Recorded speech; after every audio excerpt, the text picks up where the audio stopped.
সরকারি চাকরিজীবীদের বেতন বাড়লে দুর্নীতি কমবে আশা অর্থমন্ত্রীর, বাজেটে জন আকাঙ্ক্ষার প্রতিফলনের দাবি। বাজেট বাস্তবায়ন সরকারের জন্য কঠিন হবে সিপিডি, দুর্নীতির সুযোগ থেকে যাচ্ছে দাবি জামায়াতের। দিল্লিতে সীমান্ত সম্মেলন শেষ, পুশ ইন বন্ধে বিএসএফের প্রতি বিজিবির আহ্বান, সীমান্ত জেলায় 11 দলের বিক্ষোভ। লাইসেন্স বাতিলের পর 8 দিন হাসপাতালে রোগী ভর্তি বন্ধ, সরিয়ে নেওয়ার নির্দেশে বিপাকে চিকিৎসাধীনরা।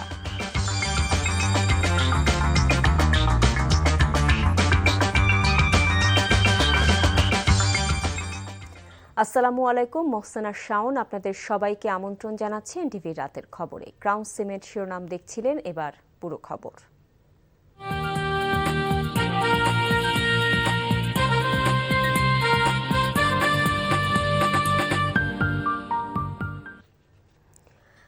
দেশের সব শ্রেণীর মানুষের কথা বিবেচনায় নিয়ে একটি অন্তর্ভুক্তিমূলক বাজেট দেওয়া হয়েছে। বিকেলে রাজধানীর ওসমানী স্মৃতি মিলনায়তনে বাজেটোত্তর সংবাদ সম্মেলনে একথা বলেন অর্থমন্ত্রী আমির খসরু মাহমুদ চৌধুরী। সরকারি কর্মচারীদের বেতন বৃদ্ধির কারণে দুর্নীতি কমার প্রত্যাশা করেন তিনি। জানান, ব্যবসা বাণিজ্য সহজ করার উদ্যোগে মূল্যস্ফীতিও কমবে। এ সময় এনবিআর চেয়ারম্যান জানান, প্রস্তাবিত বাজেটে কোনোভাবেই কালো টাকা সাদা করার সুযোগ রাখা হয়নি। সেলিম মালিকের রিপোর্ট। কেমন হলো প্রায় 1.5 লাখ কোটি টাকা বাড়ানো 9,38,000 কোটি টাকার বাজেট? সাংবাদিকদের প্রশ্নের জবাব এবং নিজেদের কৈফিয়ত তুলে ধরতে বাজেট প্রণয়নে জড়িত সংশ্লিষ্টদের নিয়ে অর্থমন্ত্রীর এই বাজেটোত্তর সংবাদ সম্মেলন। এক প্রশ্নের জবাবে অর্থমন্ত্রী জানান, এবারের বাজেট কোনো বিশেষ দল বা গোষ্ঠীর জন্য নয়, এতে দেশের প্রতিটি মানুষের সমান অধিকারের প্রতিফলন ঘটেছে। আমরা কোনো বাজেট কোনো দলের জন্য করি না, করার কোনো ইচ্ছাও নেই।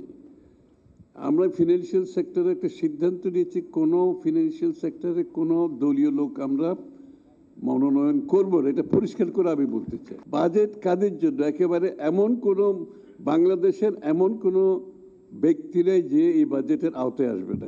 বাংলাদেশের কাউকে বাদ দেওয়া হয় নাই, সুতরাং দলের প্রয়োজন নাই। বাজেটে মূল্যস্ফীতি কমানোর উপর জোর দেওয়া হয়েছে জানিয়ে তিনি বলেন, ব্যবসার পরিবেশ উন্নয়ন, বন্দরের দুর্নীতির লাগাম টানার পাশাপাশি দীর্ঘমেয়াদী আমদানি চুক্তির মাধ্যমে এটা সফল হবে। আর বেতন বাড়ানোতে সরকারি কর্মকর্তাদের দুর্নীতি প্রবণতা রোধ করা যাবে বলেও জানান তিনি। এগুলো অনেকগুলো ডিরেগুলেশন থেকে শুরু করে বিভিন্ন জায়গায় কস্ট কমিয়ে আনার জন্য আমরা অনেকগুলো পদক্ষেপ নিচ্ছি।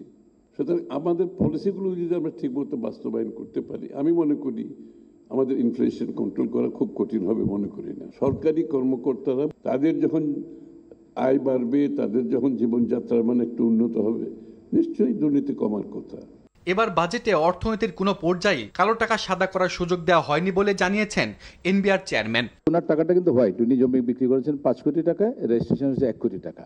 বাকি 4 কোটি টাকা নিয়ে উনি খুব বিপদগ্রস্ত থাকেন। ওনার যদি বায়নানামা থাকে, প্রুফ করতে পারেন, তাহলে উনি ওইটার উপরে রেগুলার যে ক্যাপিটাল গেইন ট্যাক্স, সেই হারে ট্যাক্স দিতে পারবেন। আর বাংলাদেশ ব্যাংকের গভর্নর জানান, ইসলামী ব্যাংকে সরকার কোনো হস্তক্ষেপ করেনি।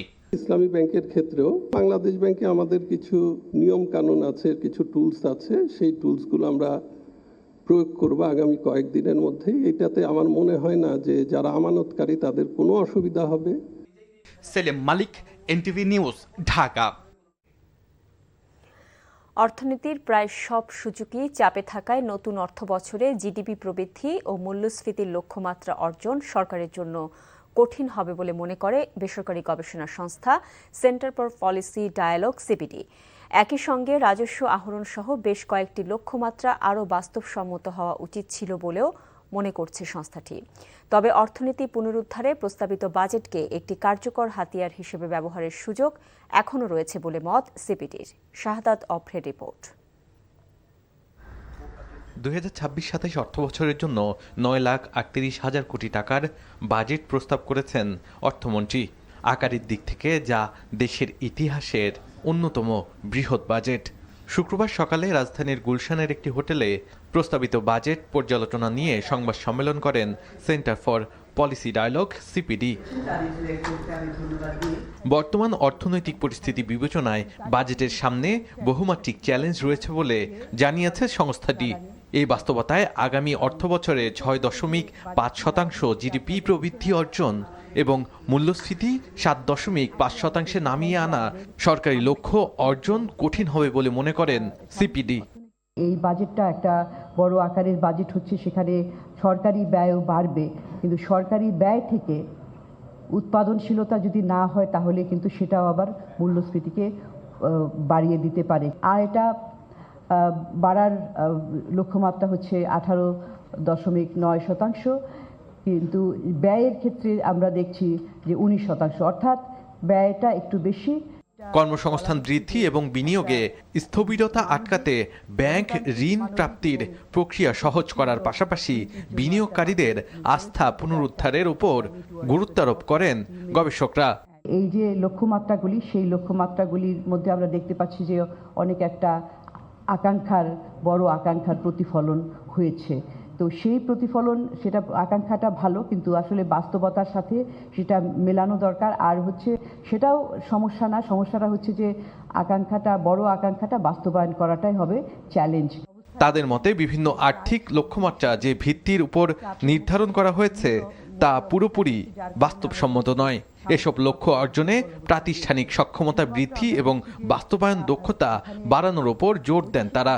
পুনর্বন্টন এবং প্রবৃদ্ধি এবং পরিবেশ বান্ধব উন্নয়ন, এগুলো করতে যেসব প্রস্তাব তারা দিয়েছেন, প্রশ্নটা আসছে যে বাস্তবায়ন সক্ষমতাটা আছে কিনা। ভিত্তিটা যেটা করা হয়েছে এবং জিডিপি প্রবৃদ্ধি, আমাদের উপস্থাপনায় কিন্তু উঠে এসেছে যে ভিত্তিটাই কিন্তু ঠিক না। এছাড়া শিক্ষা, স্বাস্থ্য ও সামাজিক নিরাপত্তা সহ কয়েকটি গুরুত্বপূর্ণ খাতে বরাদ্দ বৃদ্ধি পাওয়াকে ইতিবাচক হিসেবে দেখছে সিপিডি। পাশাপাশি 60টি নিত্য প্রয়োজনীয় পণ্য সহ বিভিন্ন ক্ষেত্রে কর ছাড়ের প্রস্তাব সাধারণ মানুষের জন্য কিছুটা স্বস্তি বয়ে আনবে বলে মনে করছে সংস্থাটি। শাহাদাত অভ্র, এনটিভি নিউজ, ঢাকা। জুলাই সনদের ভিত্তিতে বাজেট বাস্তবায়ন না হওয়ায় দুর্নীতির সুযোগ থেকে যাচ্ছে মন্তব্য করে জামায়াতে ইসলামীর সেক্রেটারি জেনারেল মিয়া গোলাম পরোয়ার বলেন, এই বাজেটের মাধ্যমে বোঝা যায় সরকার সংস্কার বাস্তবায়ন চায় না। রাজধানীর মগবাজারে দলটির কেন্দ্রীয় কার্যালয়ে বাজেট পরবর্তী সংবাদ সম্মেলনে গোলাম পরোয়ার বাজেটকে উচ্চাভিলাষী ও গণবিরোধী বলে উল্লেখ করেন। এ সময় বাজেটে কালো টাকা সাদা করার সুযোগ রাখা হয়েছে মন্তব্য করে সরকারের সমালোচনা করেন তিনি। জামায়াতের সেক্রেটারি জেনারেল কালো টাকা সাদা করার সুযোগ চিরতরে বন্ধের দাবি জানান। বাজেট জনকল্যাণমুখী হয়নি দাবি করে পরোয়ার বলেন, এই বাজেট বাস্তবায়ন হলে কঠিন সংকটে পড়বে দেশ। বিদ্যুৎ ও জ্বালানি তেলের দাম বৃদ্ধি, উচ্চ মূল্যস্ফীতি ও ভূ রাজনৈতিক কারণে এই বাজেট বাধা হয়ে দাঁড়াবে বলেও মন্তব্য করেন তিনি। যা গণবান্ধব নয়, উন্নয়ন বান্ধব নয়, বরং গণবিরোধী, তার বিরুদ্ধে আমরা সোচ্চার হই। কালো টাকাকে সাদা করার সুযোগ এবারও রাখা হয়েছে। গণভোটের রায় না মেনে যেমন জনগণের বিরুদ্ধে গিয়েছেন, এই গণবিরোধী বাজেট জোর করে চাপিয়ে দিয়ে আপনারা আর জনগণের বিরুদ্ধে যাবেন না, তাহলে রাজনীতির বিতর্কের জায়গা পার্লামেন্ট আছে এখনো, এটাকে আপনারা রাজপথে নিয়ে যাবেন না। ঘোষিত বাজেট জনপ্রত্যাশা ও গণমুখী বাজেট। জনপ্রত্যাশা অনুযায়ী এই বাজেটের মাধ্যমে নির্বাচনের অঙ্গীকার বাস্তবায়ন করা হবে বলে জানিয়েছেন স্বরাষ্ট্রমন্ত্রী সালাউদ্দিন আহমদ। বিকেলে কক্সবাজারের চকরিয়ায় আগামীকালের প্রধানমন্ত্রীর জনসভা ও বৃক্ষরোপণ কর্মসূচির উদ্বোধনী স্পট পরিদর্শনকালে সাংবাদিকদের একথা বলেন তিনি। নিত্য প্রয়োজনীয় পণ্যের দাম কমানোর উদ্যোগ কোনো দলের জন্য নয়, বরং দেশের তৃণমূল পর্যায়ের নিম্নবিত্ত, মধ্যবিত্ত সহ সাধারণ মানুষের দীর্ঘদিনের প্রত্যাশা। কর্মসংস্থান সৃষ্টি, নতুন উদ্যোক্তা তৈরি এবং তরুণ প্রজন্মের চাহিদা পূরণের জন্য প্রয়োজনীয় সুযোগ সুবিধা নিশ্চিত করা বাজেটে গুরুত্বের সঙ্গে অন্তর্ভুক্ত করা হয়েছে।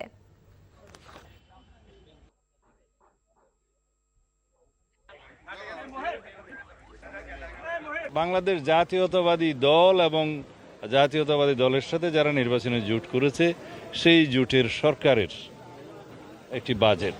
এটাকে যদি কেউ দলীয় বাজেট বলে, তাহলে আমি বলবো এই যে একটা গণতান্ত্রিকভাবে প্রতিষ্ঠিত সরকারকে যদি দলীয় বাজেটের জন্য দায়ী করা হয়, সেটা একটা নিকৃষ্ট মন্তব্য।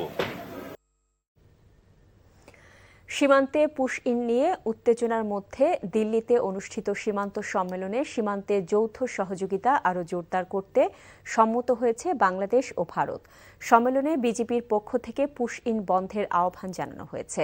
শুক্রবার এক যৌথ বিবৃতিতে বিজিবি বিএসএফ বলেছে, সীমান্তে গোয়েন্দা তথ্য বিনিময় বাড়ানো এবং সমন্বিত টহল কার্যক্রম শক্তিশালী করার সিদ্ধান্ত নেওয়া হয়েছে।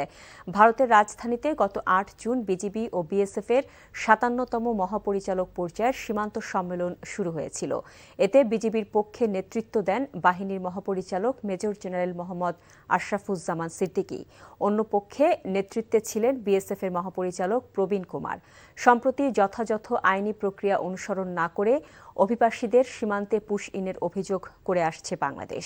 এছাড়া পশ্চিমবঙ্গে বিজেপি ক্ষমতায় আসার পর রাজ্য সরকার ডিটেক্ট, ডিলেট অ্যান্ড ডিপোর্ট তথা শনাক্ত তালিকা থেকে বাদ এবং বহিষ্কার যে নীতি হাতে নিয়েছে তাতে উদ্বেগ আরও বেড়েছে। এদিকে দেশের বিভিন্ন সীমান্তে পুশ ইন চেষ্টা অব্যাহত রেখেছে ভারতীয় সীমান্তরক্ষী বাহিনী বিএসএফ। পুশ ইন ঠেকাতে কঠোর অবস্থানে রয়েছে বিজিবি। ভোরে কুষ্টিয়ার দৌলতপুর সীমান্ত দিয়ে নারী শিশুসহ ১২ জনকে বিএসএফ পুশ ইনের চেষ্টা করলে বিজিবি এবং স্থানীয় জনতার বাধায় তা ব্যর্থ হয়।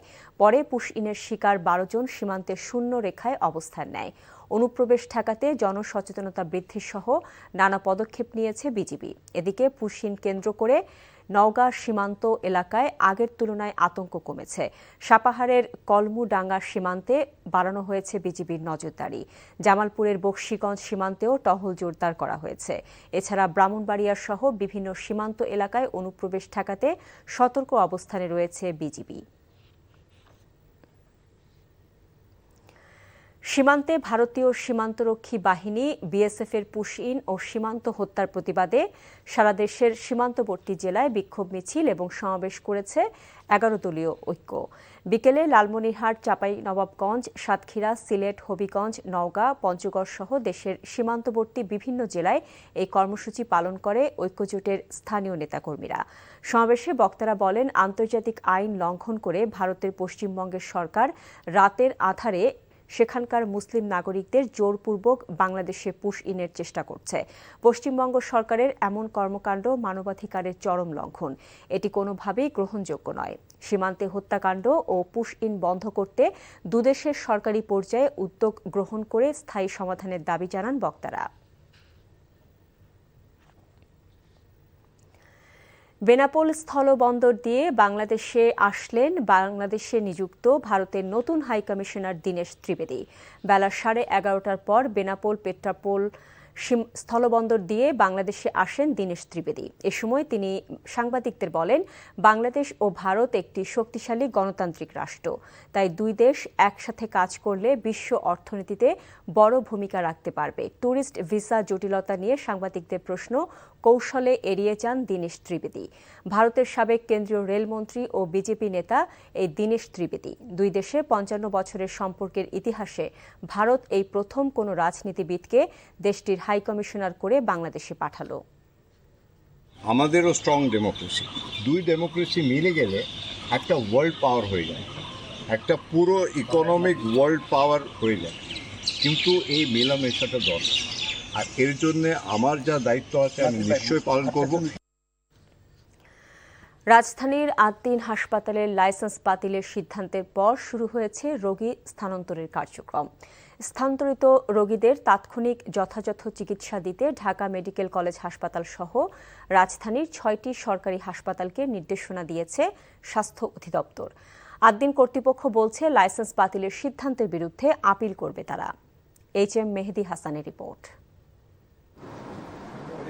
দায়িত্ব অবহেলার কারণে ৬ শিশুর মৃত্যুর ঘটনায় বৃহস্পতিবার ৮ দিন হাসপাতালের লাইসেন্স বাতিল করে স্বাস্থ্য অধিদপ্তর। অত্র হাসপাতালের লাইসেন্স বাতিল করা হইল। চিকিৎসাধীন রোগীদের অন্য হাসপাতালে সরিয়ে নিতে ২৪ ঘন্টা সময় বেঁধে দেওয়া হয়। হাসপাতাল সূত্রে জানা যায়, এরই মধ্যে হাসপাতাল ছেড়েছেন ১৫০ শতাধিক রোগী। এখনও হাসপাতালটিতে চিকিৎসাধীন রয়েছেন ২ শতাধিক রোগী। ভিতরের যে বাচ্চাগুলো আছে, এই বাচ্চাগুলার 80% বাচ্চার হচ্ছে অক্সিজেন লেভেল 24 আওয়ার্স কন্টিনিউ করা লাগে, যেটা এখান থেকে বের করে কোনো এনআইসিইউ আইসিইউতে সাপোর্ট নেওয়া সম্ভব না সাথে সাথে। তো এই এতগুলো বাচ্চা কে কোথায় যাবে, মানে সবাই আতঙ্কে আছে। কর্তৃপক্ষ জানায়, অর্ধ শতাধিক রোগী আইসিইউ, এনআইসিইউ, এইচডিইউ সহ হাসপাতালটির বিভিন্ন ক্রিটিক্যাল ইউনিটে চিকিৎসাধীন রয়েছেন। তাদের অন্যত্র সরিয়ে নেওয়ার ক্ষেত্রে শারীরিক অবস্থার অবনতি সহ নানা জটিলতা সৃষ্টির আশঙ্কা করছেন স্বজনরা। বিকেলে হাসপাতালে চিকিৎসা নিতে আসা কয়েকজন রোগী সেবা না পেয়ে ক্ষোভ প্রকাশ করেন। এখন আমাদের আইসিইউ রোগীগুলো আমরা কিভাবে কি করব? আমাদের বলছে আজকের দিনের ভিতরে রোগী নিয়ে যেতে। আমরা তো এখন নীরব, আমরা যাব কোথায়? অসহায় হয়ে এখানে আসছি, আমাদের এখান থেকে ব্যবস্থা নিতে হবে।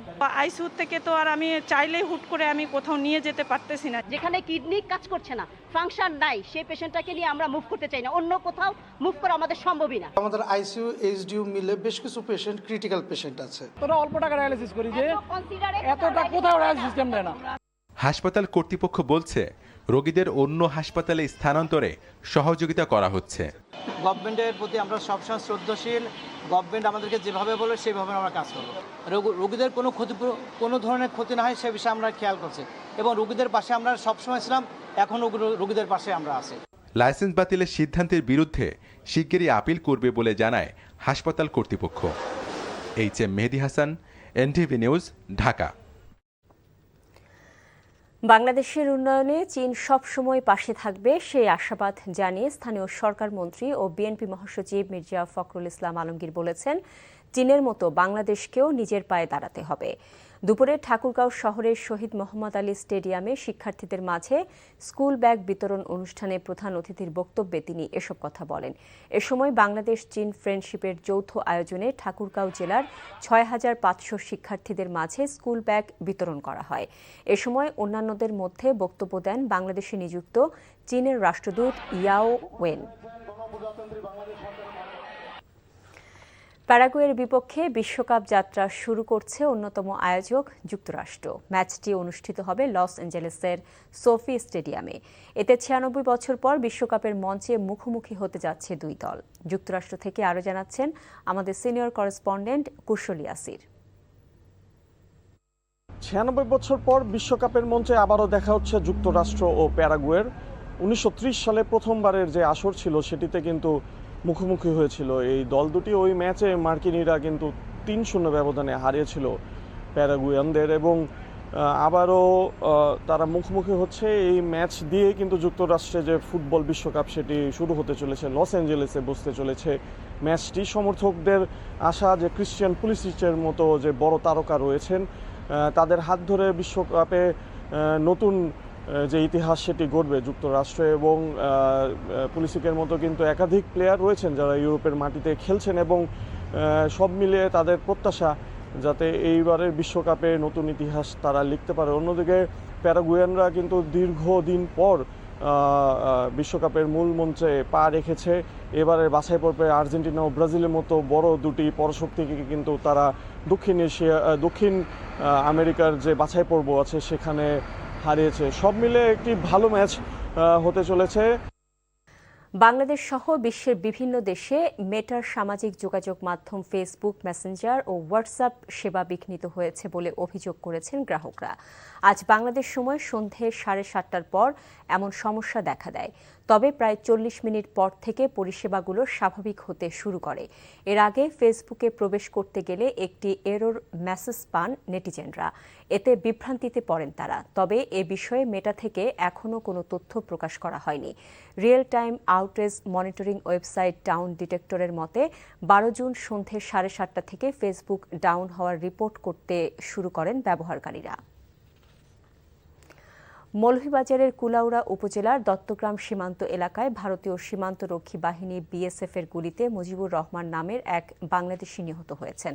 সন্ধ্যার কিছু আগে উপজেলার শরীফপুর ইউনিয়নের দত্তগ্রাম সীমান্তের নিশ্চিন্তপুর এলাকায় এই ঘটনা ঘটে। কুলাউড়া থানার ভারপ্রাপ্ত কর্মকর্তা জহিরুল ইসলাম মুন্না বিষয়টি নিশ্চিত করেন। বলেন, খবর পেয়ে পুলিশ ঘটনাস্থলে পাঠানো হয়েছে।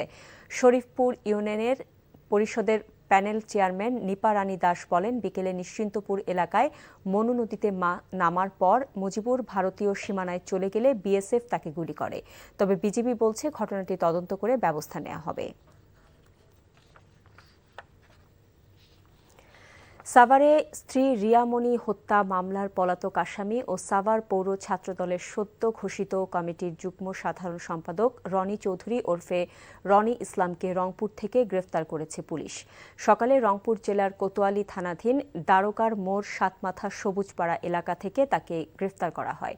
নিহত রিয়ামণি ছিলেন সৌদি আরব প্রবাসী আব্দুর রৌফ ও মালয়েশিয়া প্রবাসী বিউটি বেগমের একমাত্র সন্তান। 6 বছর প্রেমের সম্পর্কের পর প্রায় 1.5 বছর আগে রনি চৌধুরী তাকে বিয়ে করেন। গত 8 জুন সকালে রনির মা রিনা আক্তারকে ফোন করলে রনি প্রথম রিয়ামণির মৃত্যুর খবর জানান। এরপর আত্মগোপনে চলে যান তিনি। আগামী নভেম্বরের মধ্যে রূপপুর পারমাণবিক বিদ্যুৎ কেন্দ্র থেকে 300 মেগাওয়াট বিদ্যুৎ নেওয়া হবে বলে আশা প্রকাশ করেছেন বিদ্যুৎ ও জ্বালানি মন্ত্রী ইকবাল হাসান মাহমুদ টুকু। তিনি আরও বলেন, 18 বছরের নির্বাচনবিহীন সরকার অনেক ব্যাগেজ রেখে গেছে, যা এখন ধীরে ধীরে ঠিক করতে হবে। দুপুরে পাওয়ার গ্রিডের প্রধান কার্যালয়ে সাংবাদিকদের সাথে আলাপকালে তিনি এসব কথা বলেন। তিনি আরও বলেন, 2030 সালের মধ্যে 5000 মেগাওয়াট নবায়নযোগ্য জ্বালানি আনা হবে। সাথে আগের সরকারের অনেক চুক্তি বর্তমান সরকার রিভিউ করছে। আইনগত বিষয়গুলো পরীক্ষা নিরীক্ষা শেষ হলে প্রয়োজনীয় সিদ্ধান্ত নেওয়া হবে।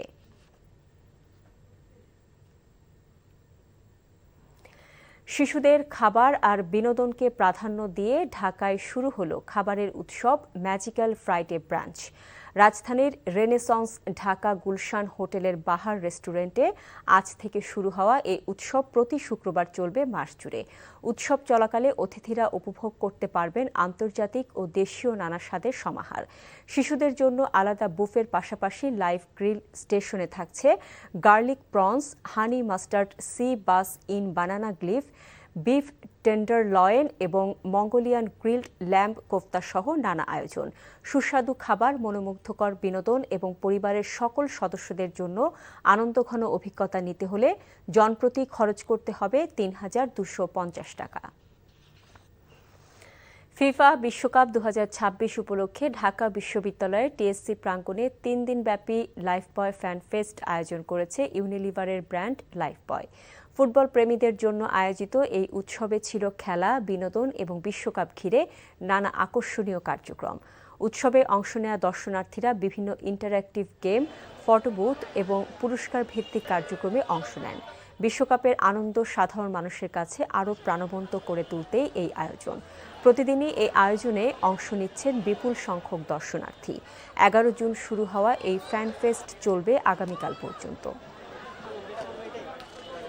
দেশের অন্যতম শিল্পকলা প্রতিষ্ঠান গ্যালারি কায়ার 22তম প্রতিষ্ঠাবার্ষিকী উপলক্ষে আয়োজন করা হয় বিশেষ শিল্প প্রদর্শনীর। শুক্রবার রাজধানীর উত্তরায় গ্যালারি কায়ায় অনুষ্ঠিত হল প্রদর্শনীটির উদ্বোধনী অনুষ্ঠান। প্রদর্শনীতে দেশের 45 জন স্বনামধন্য আধুনিক ও সমকালীন শিল্পীর শিল্পকর্ম স্থান পেয়েছে। অনুষ্ঠানে প্রধান অতিথি হিসেবে উপস্থিত ছিলেন ঢাকায় নিযুক্ত মার্কিন রাষ্ট্রদূত ব্রেন্ট টি ক্রিস্টেনসেন। অন্যান্যের মধ্যে অনুষ্ঠানে উপস্থিত ছিলেন বিভিন্ন দেশের কূটনীতিক, বিশিষ্ট শিল্পী, সাংস্কৃতিক ব্যক্তিত্ব, শিল্পপ্রেমী এবং আমন্ত্রিত অতিথিরা। অনুষ্ঠানে উপস্থিত ছিল মিস দিয়ানো।